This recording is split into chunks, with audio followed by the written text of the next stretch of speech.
nyata. Aku ingin kamu berjanji untuk tidak berbohong lagi. Aku bosan menerka-nerka, mana yang dusta, mana yang nyata.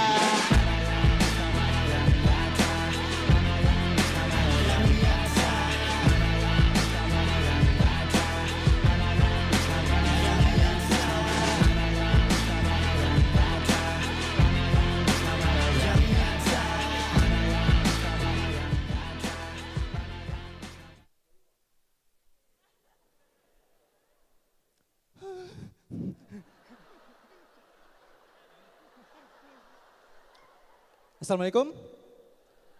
Buat yang belum kenal gue, perkenalkan nama gue Zikri. Buat yang udah kenal, sama nama gue Zikri. Gue dari Bali. Meskipun masih banyak yang menyangsikan kebalian gue, banyak yang nganggap gue orang Jawa, orang Lombok, orang Turki. Dan alhamdulillah gue lahir dan besar sebagai penggemar fashion. Kalian bisa lihat dari potongan rambut gue, mirip artis Korea, Kim Jong Un. Iya, dan daerah terakhir yang gue amati fashionnya itu di Jogja. Gue lihat di sana cewek-cewek Jogja nggak ada yang pakai hot pants, serius nggak ada cewek Jogja pakai hot pants. Yang ada cuma cewek Jogja pakai rok panjang sama celana panjang. Kalaupun ada yang pakai hot pants itu bukan cewek Jogja, itu cowok Jogja. Catet. Iya, dan yang gue heran kenapa nggak ada cewek Jogja pakai hot pants gitu ya. Gue curiga jangan-jangan mereka nggak ngerti arti dan fungsi dari hot pants itu ya. Jadi mereka nemu di pasar gitu, mereka lihat. Lalu mereka bergumam dalam hati, apa ini? Celana pendek kependekan, panjangan.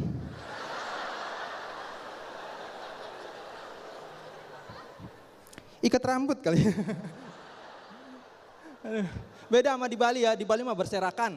Dari anak kecil sampai tante pakai hot pants. Nenek mau meninggal nggak mau pakai hot pants. Iya. Gue pernah nih gak sengaja lihat tante-tante pakai hot pants, seksi banget. Tapi gue gak awalnya. Serius, gue gak awalnya. Seksi banget, hot pants-nya tuh segini. Yang kiri, yang kanan segini. Nah kompak. Dan saking seksinya itu pahanya sampai nantangin. Di pahanya ada tato, tulisannya berani kau. Nantangin. Nantangin.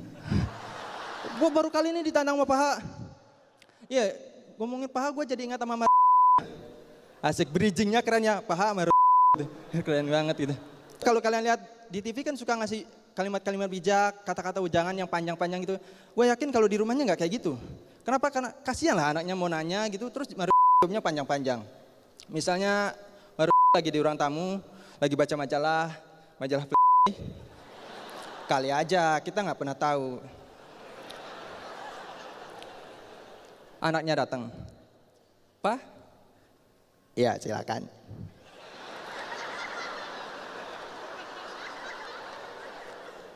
Kunci mobil yang tadi aku taruh di mana ya?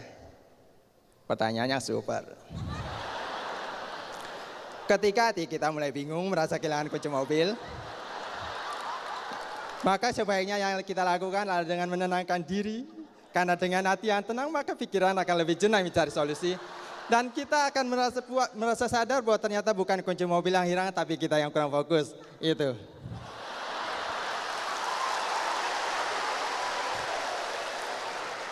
Pak, to the point aja, kunci mobilnya mana?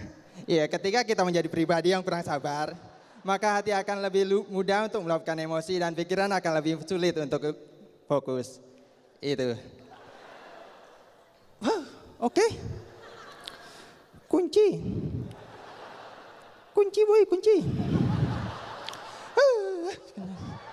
Ya, kesabaran juga merupakan kunci sebuah keberhasilan, kunci sebuah kesuksesan, dan kunci akan masa depan yang lebih cerah. Pak, aku jalan kaki aja, Pak. Keputusan yang super.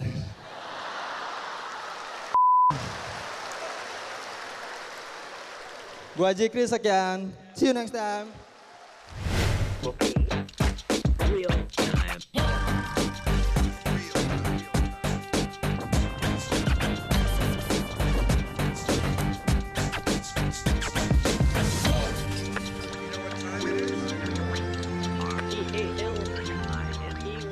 Teknik Sindar Senayan, selamat siang.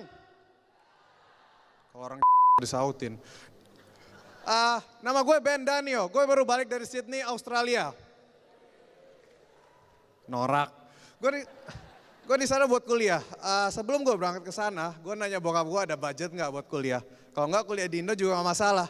Karena di daerah Jakarta, Tangerang, kampus yang gue banget kan juga banyak. Gue dari komunitas stand up BTS, Brisbane, Tasmania, Sydney. Yang gue perhatikan dari orang Indonesia, kita ini minder sama bule. Buktinya makanan. Kenapa steak image-nya makanan mewah? Karena steak dari Amerika. Kenapa nasi goreng image-nya makanan pinggir jalan? Karena nasi goreng dari Indonesia. Kalau steak itu dari Indonesia, ntar lo lihat abang-abang yang dorong gerobak di luar, nah itu jualan steak semua itu. Bang, sini bang. Saya pesan sirloin satu dimasak medium rare. Bungkus. Australia adalah negara dengan banyak imigran, tapi imigran paling terkenal itu tetap orang Indonesia. Jadi tepuk tangan buat orang Indonesia dong. Sebenarnya di tahun ini di playoff komedi kemarin di Jakarta, itu ada 3 orang Cina yang lolos ke panggung ini. Sebenarnya bukan karena kita lucu, tapi karena kita punya orang dalam.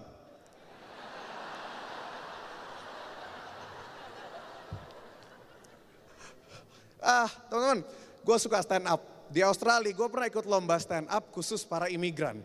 Acaranya fun karena imigran itu ngerti stereotip.